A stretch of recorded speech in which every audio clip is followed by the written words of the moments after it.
错问今夕是何年。这一期来到东北之行的最后一站，曾经伪满洲国的首都长春，溥仪在这第3次登基与退位，度过了13年的光阴。伪满皇宫见证了中国末代皇帝的落幕。时光荏苒，有幸跟着末代皇后婉容，了解近代东北的沧海桑田、时移世变。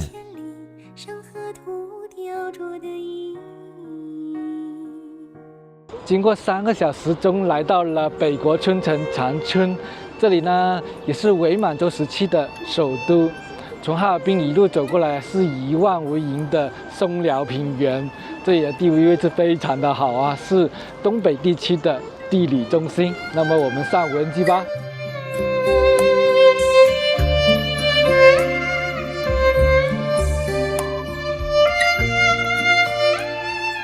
长春，吉林省会中国最大的汽车工业城市和最早的电影工业基地，为东北平原的腹地松辽平原，面积24592平方公里，人口910万，属温带大陆性半湿润季风气候，冬长夏短。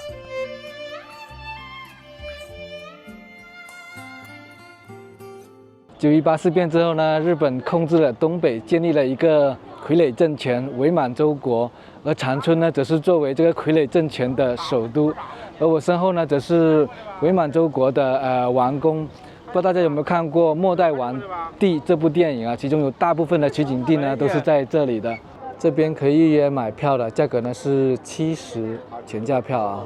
这边呢有这个伪满洲王宫的全景导览图。可以看到它这个的占地面积是要比沈阳的张学良少帅府要大很多的，它总占地是有25万平方米。这里也是可以扫码购票的啊，这边买联票会便宜很多啊。伪满洲国再加长影旧址的联票才99，要是单买的话也要70。这里有讲解服务啊，价格是24块钱一个人，但它没有单独服务的啊。然后是10个人起，20个人左右啊，成团出发。恍恍惚惚已经隔世，遗憾无法说。哇，我们这个团人还挺多了，20多个人。溥仪刚来的时候啊，只有这一排老建筑了，后面这些呢都是扩建的，所以说我们先来看一下他们的老建筑。这里是鸡西楼。就是以前溥仪在这边居住的。那进来右手边第一间就是婉容的卧室。婉容呢是1906年出生的，和溥仪是同一年生，原本是达斡尔族，后来呢溥仪把婉容编入了满族的正白旗。1922年和第2任的淑妃文秀，他俩是一起被娶回来的。而且婉容和溥仪的感情其实是特别好的。然后我们看里边。因为婉容是个才女，琴棋书画样样精通，数理化都懂，英文讲得也好，所以和溥仪的共同话题是比较多的。那2人来这之后呢，就渐行渐远了。婉容一开始会在他的这个客厅里面习字作画的，但是由于他和溥仪的感情破裂了嘛，所以说没有意思，就开始吸大烟、抽鸦片，上瘾了。他这个对面就是专门的吸烟室，像有贵妃榻。他一开始接触鸦片是作为镇痛剂啊，因为他有偏头痛和腹痛。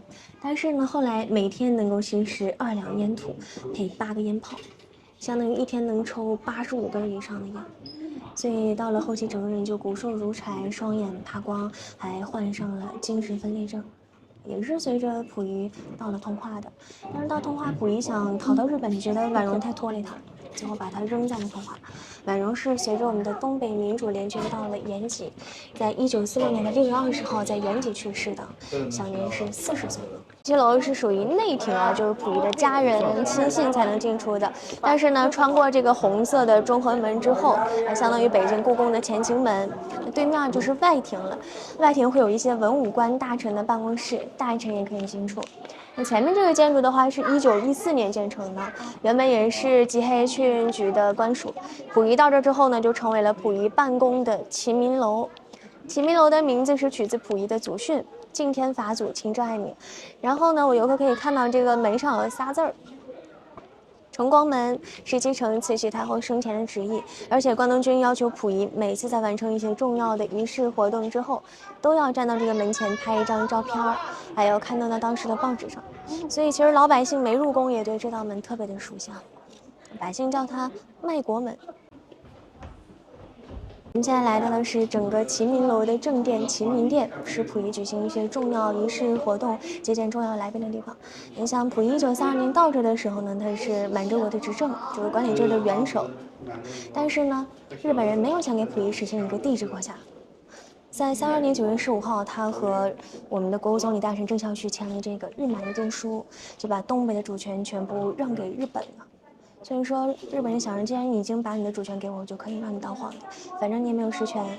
所以在2年之后呢，1934年的3月1号，溥仪就在前面这儿举行了他第3次的登基仪式，就成为了满洲国的皇帝了。其实整个的这个齐民殿也不是很大，就给溥仪一个形式而已。在这个御学问所里边，他会见过很多任的日本关东军，像林玉龙、梅津美治郎，还有就是为南京国民政府的主席汪精卫。2个人呢是在1932年5月8号在这进行的会面和交谈。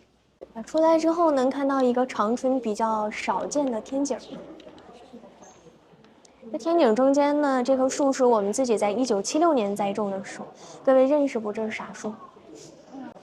像会议室是吧？但它不是啊，它是个餐厅。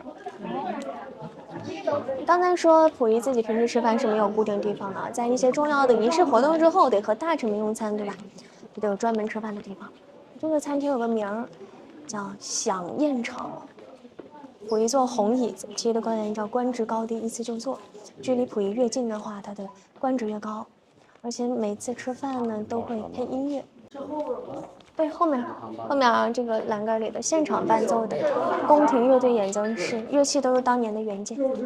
因为溥仪受过西洋教育，他比较喜欢西洋乐，他自己亲自从北京选了10几个乐手。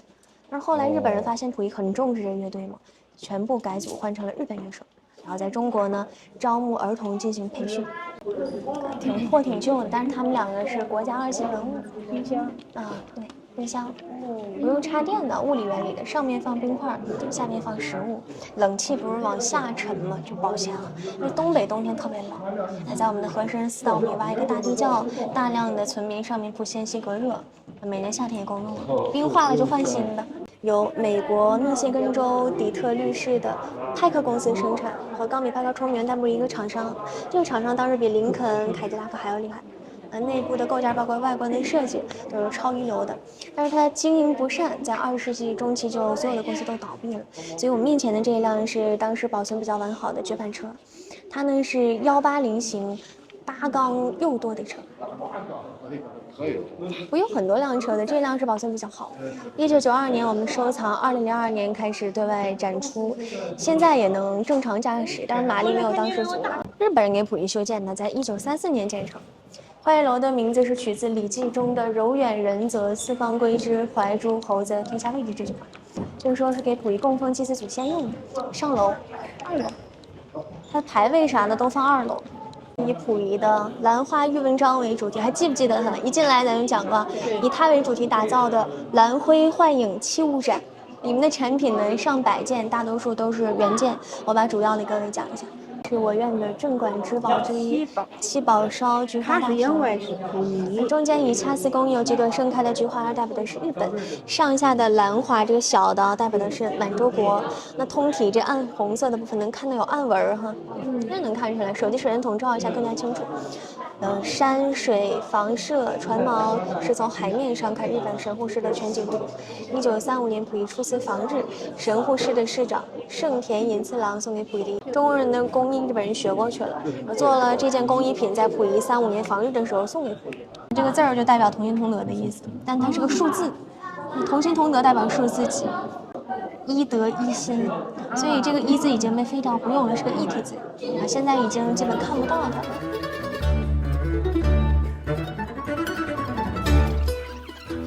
相传清太祖努尔哈赤在一次战乱中受伤了，当时有对东北的王姓夫妇救出来的，于是为了表示2人的崇敬之情呢，后世子孙就在祭祀祖先的位置供奉起了这2个小钵。有点抽象啊。把它想成两个牌位，就他们两个就过努尔哈赤的命，这就好理解。尚书府的办公区，那主要负责的就是典守玉玺、国玺，掌管敕书、诏书还有其他文书的用玺事务。溥仪的一个盖章处，当然溥仪当时颁布的所有法律条例必须拿到这儿盖章才能生效，实权都在日本人手里。这边是日本人担任的秘书官长的办公室，这不是相通的吗？那边是中国人担任的尚书府大臣的办公室，然后尚书府大臣没有权利的。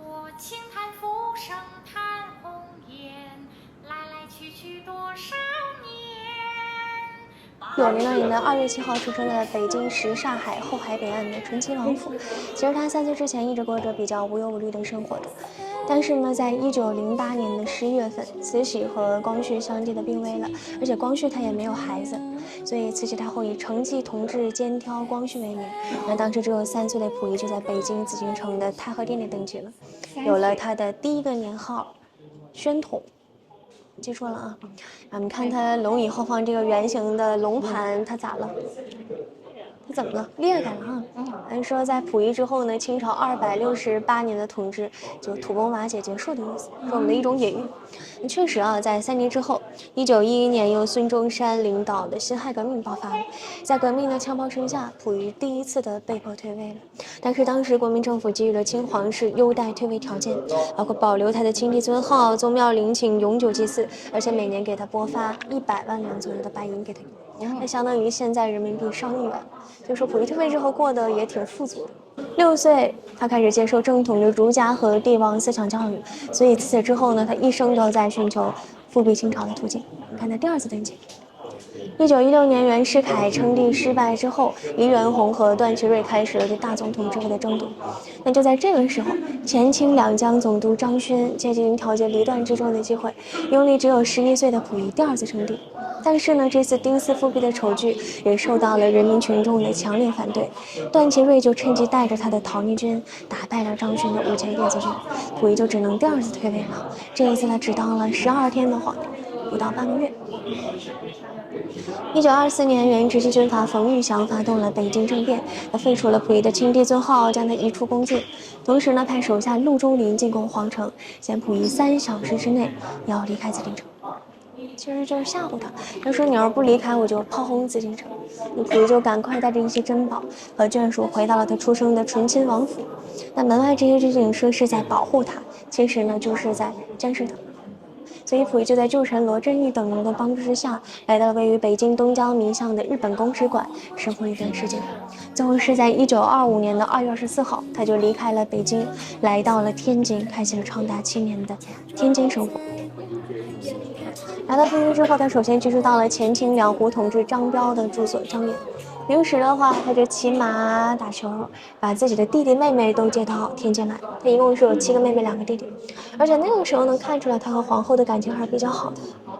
他俩都比较时髦嘛，所以说溥仪自己平时也比较爱穿西装，他穿西装的样子。还有就是溥仪用过的网球拍、文明棍、听过的唱片，还有他穿过的马靴。溥仪身高猜多高？马靴到膝盖上面。也是1.74米到1.76米左右。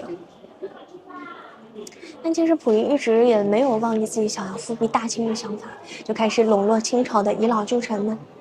上面这个康有为就曾为了恢复溥仪的清帝尊号而重返紫禁城。溥仪也曾去见过像军阀张作霖、张学良、吴佩孚。但上面这个光头的郑孝胥告诉溥仪，当时把你赶出紫禁城的就是这些军阀，他们是靠不住的。同时呢，提出了一个叫国际共管论的东西，就是让这些外国人帮助他管理清朝。我们听这个说法其实特别不靠谱，但当时溥仪没有什么其他更好的选择了，就开始尝试着和这些外国人会面。那他们会面的照片啊，英美德法意都见过面。看这。溥仪他慢慢发现这些外国人呢，没有一个是想真心帮他的，那就是想骗他。比如说有个白俄将领叫谢米诺夫，从溥仪这里借了5万元，给他打了右上角的那个收条，说承诺给他建立一个新的国家。但是不久之后，这个人就找不着了，跑了。但是日本人当时把溥仪当成一个可利用的工具，觉得特别好，定期给他进奉一些金银珠宝，而且称呼他为万岁。溥仪就特别感动，慢慢觉得日本人是他可以唯一一张复辟的力量。就在这个时候，你看最右边的照片，清东陵发生了被盗事件，原国民党的第41军军长孙立英借军事演习为由轰炸了乾隆和慈禧的陵墓，就是挖溥仪的祖坟。那肯定溥仪特别生气。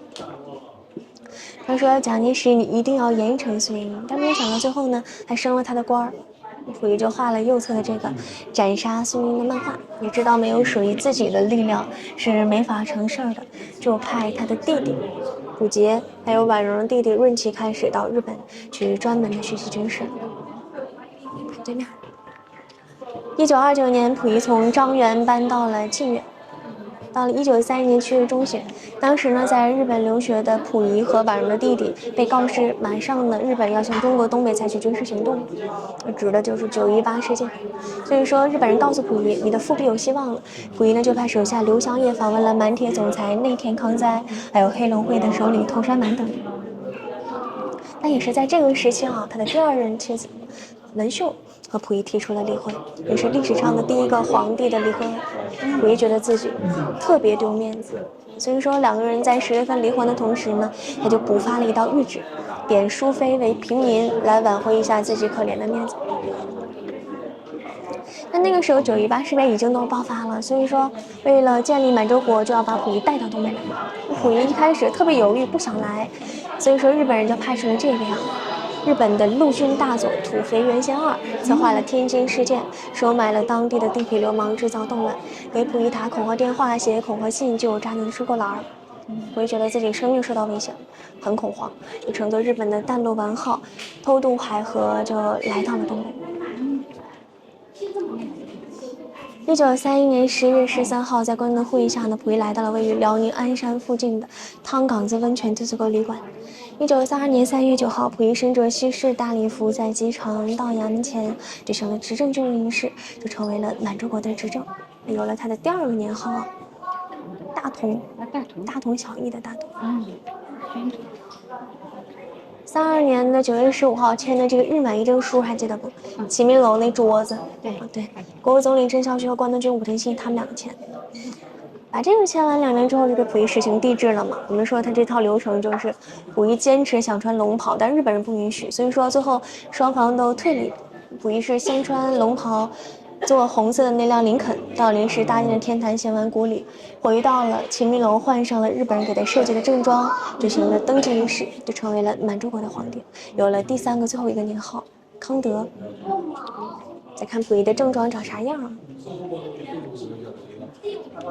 是溥仪的正装和婉容的旗服复制品。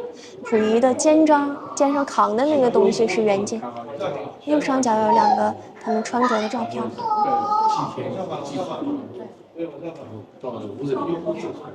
好，咱们再看对面。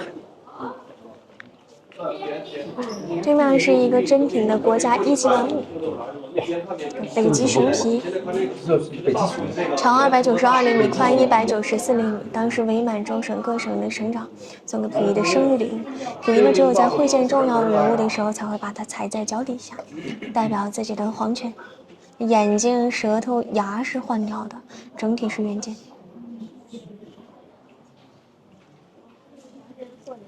那我们再看溥仪出任满洲皇帝时候2次访日分别都做了啥？1935年，溥仪初次访日，当时正是神武天皇的忌日，他就在日本军舰别瑞号上向着日本的方向行摇拜礼，同时呢，去看望了在侵华战争中受伤的日本伤员，并且参拜了靖国神社。5年之后，1940年，溥仪第2次访日。这一次访日，他根据关东军的旨意呢，带回来象征日本皇室祖先的天照大神神格画的3件神器：8板琼曲玉，这一串勾玉；8指镜和草笛剑，把他们亲自接回了国，称其为建国元神，在东北建立了大大小小的神庙、社庙295座。然后前面这就是1942年溥仪宴请汪精卫的蜡像啊。黑燕尾服的是汪精卫，白西装是溥仪，军装的呢是美津美之郎。那这个日本人就是731部队，还有3光政策的发誓人，活人细菌实验、杀光、抢光、烧光，都有参与。那看完之后再看下面这个板上呢， 1941年太平洋战争爆发之后呢，为了支持日本生产，溥仪颁布了时局诏书，并且在1943年颁布了金属类回收法，强迫东北人民捐出家中的铜铁，来给日本人造枪造炮进行侵略的。但其实溥仪做的这些也没有挽回日本失败的局面。来，我游客这边。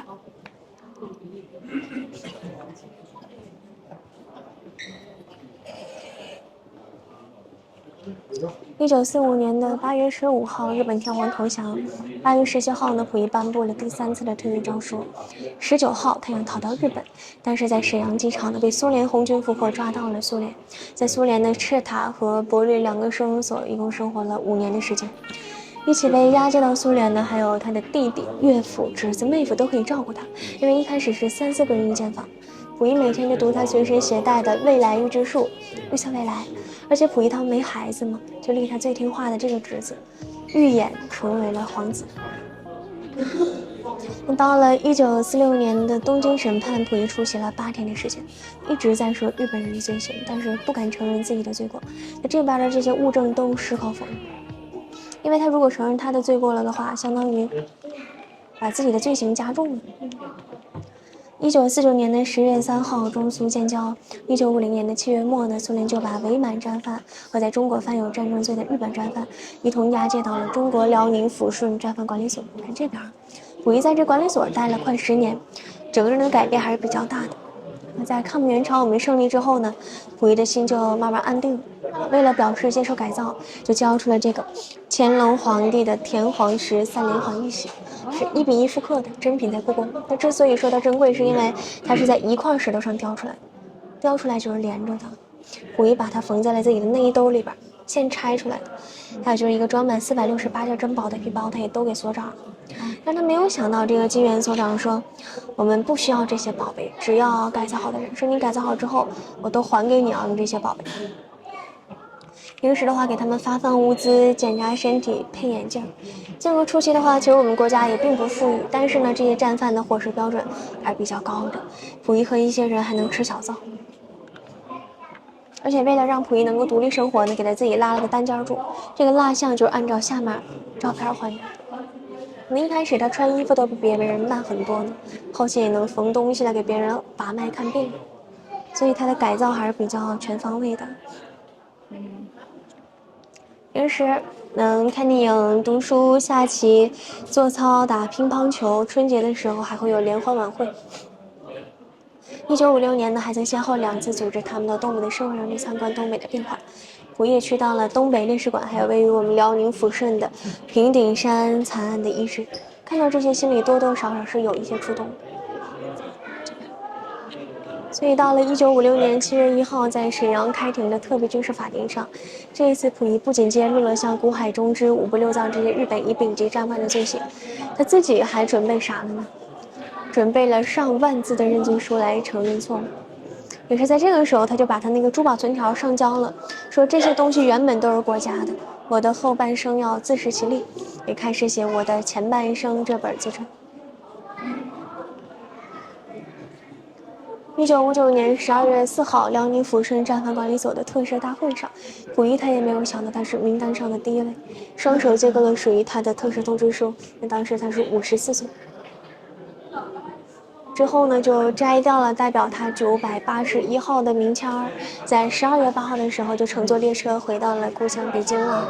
19岁离开北京呢，离开了35年，终于回来了。回北京之后，就到了1962年。当时呢，毛泽东就在中南海的名人堂接见了溥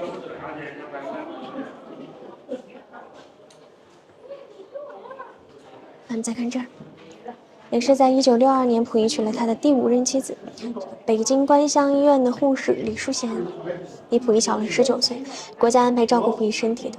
后来在周恩来的关怀下呢，溥仪从北京植物园的园丁成为了全国政协文史资料会的专员，专门研究文史资料。1964年，溥仪成为了全国政协委员。那国家给他和李淑贤安排了一个居所生活，离他出生地什刹海不远。但是呢，从1965年开始，溥仪的身体就越来越差。这个3个人抬头的照片是溥仪生前的最后一张照片，在做完第2次的肾切除手术之后，和侄子还有弟弟在庭院中漫步的情景。最后呢，溥仪是在1967年因为肾癌、尿毒症和贫血性心脏病，在北京的人民医院去世的，享年是61岁。那个时候刚好是文革嘛，所以说没法给他举行追悼会，在1980年给他补开了追悼会。来，我们出来集合去同德殿啊。你说我呢？啊，我给你给我们的午饭。为啥要给您午饭啊？那你都交您又没交钱，正常您给我买饭吧，这累够呛讲的。慷慨点，给我买个饭。开玩笑啊，开玩笑。来，我们进的同德殿。同德殿的话是1938年建成的，它得比刚才我们参观的鸡西楼得晚了30年。占地面积是3707平方米，是整个皇宫中体量最大的建筑。当时日本人建这个同德殿是想让溥仪在这儿办公、居住、娱乐、处理政务的，想让他什么都在这儿干。但是呢，没有想到溥仪他这个人这么多疑，他就觉得日本人的建筑里会有窃听设备，就不敢在这儿住。溥仪来这的话，就是会见一些外国人，在前面的叩拜间里，或者他过生日到这儿，或者是进行一些娱乐活动才会到这儿。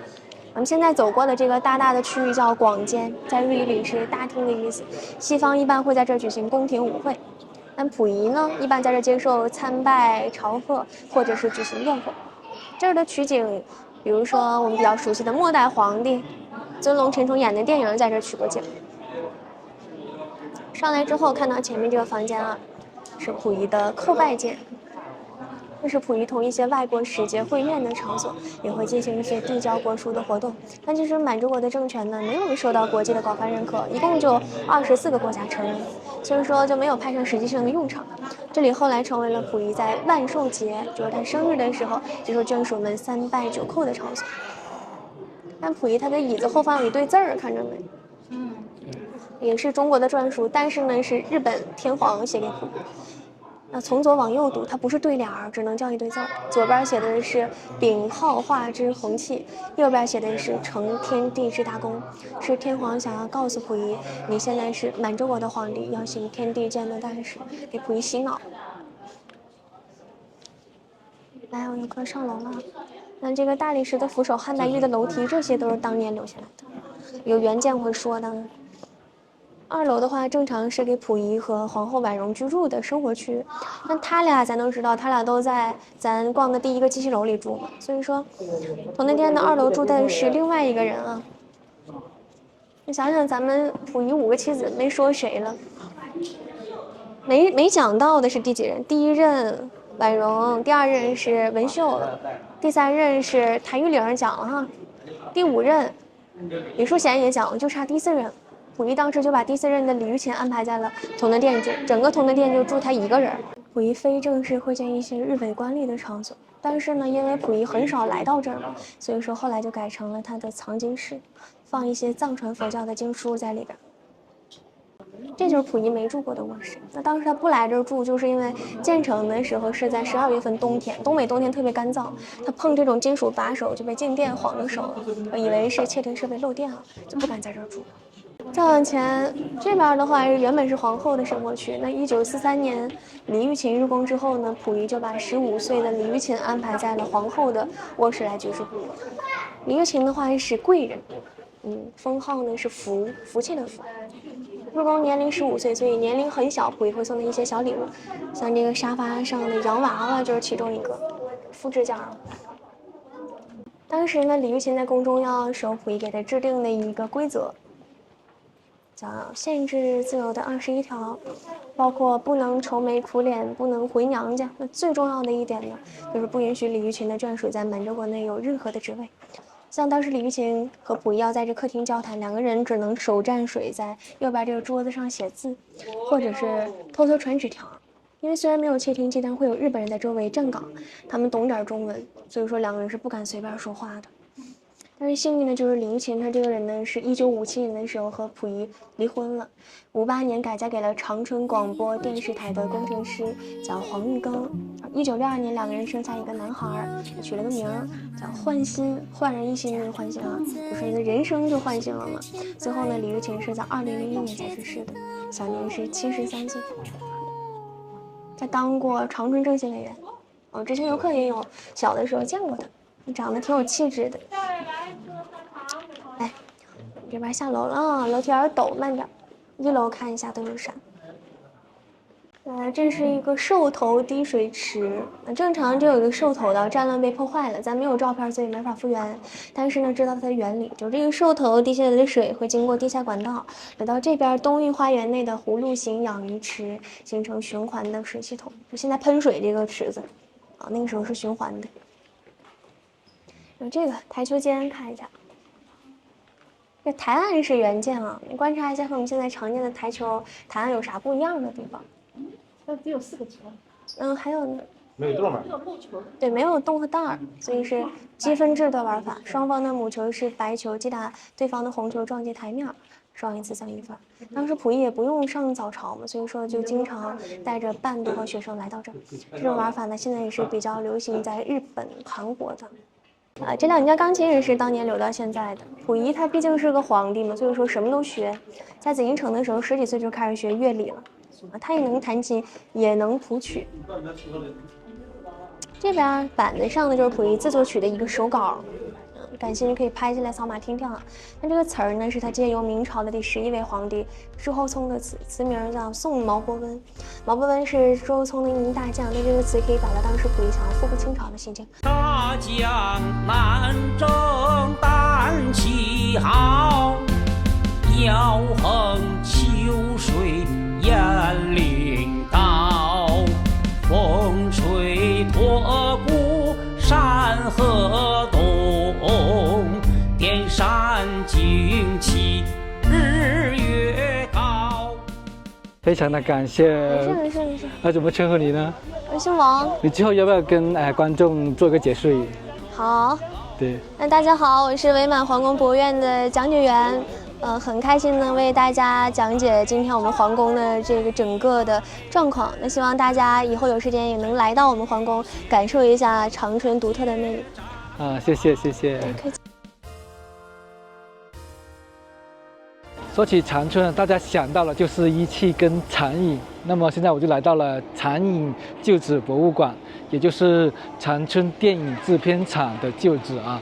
在伪满洲时期呢，是日本的株式会社满洲映画协会。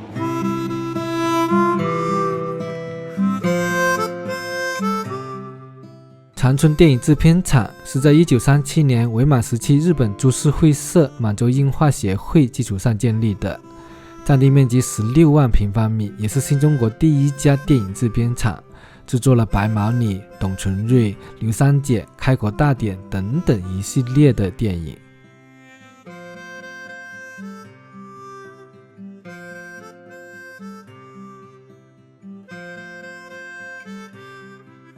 甲午风云，冰山上的来客，我对这个还有一点印象啊，别的可能比较老的片呢，对我来说没有什么共情啊。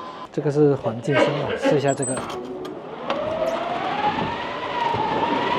这里呢是放映室，可以看到啊，是真的还有在使用的啊，是作为一个长影电影院，都是比较新的电影。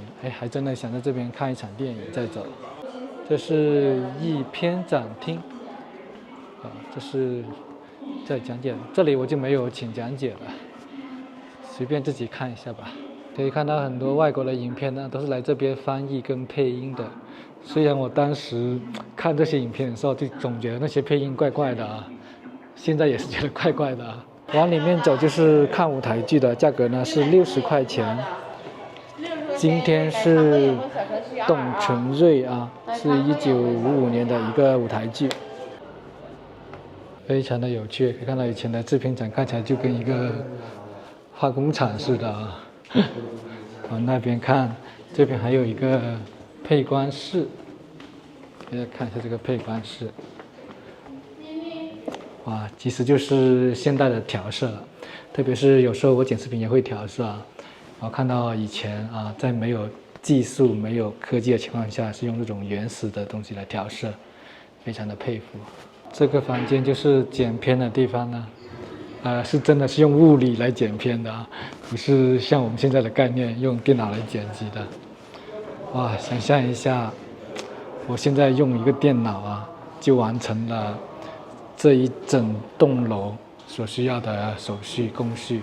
那些最煽情的电影情节，都说爱能超越生死离别。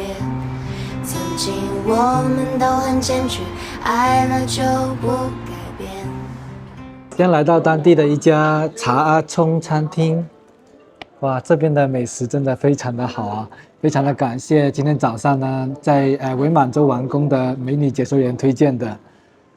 哇，这个锅叫做宫廷火锅啊，料非常的丰富，而且价格才118，非常实惠。这个酸奶也很好喝。这个火锅呢是有酸菜、有虾、有螃蟹，然后还有就是其他的一些杀猪菜啊，就像血肠啊，然后五花肉啊，这个是羊肉哎。来试一下血肠。哦，这里的血肠好好吃哦，感觉比哈尔滨那个吃的杀猪菜的血肠好吃多了，而且没有那么油腻。东北菜的分量都非常的大啊，我感觉一个人吃饭很难点菜。下面点水饺。啊好，这个是虾三鲜水饺，是38一份，哇，好多啊！它里面是有虾仁，然后还有韭菜、鸡蛋，这个还挺不错的呀，很鲜呐。那么这个视频在这里结束了，这也是东北之行的最后一个视频。那么下一视频呢，我们就在俄罗斯见。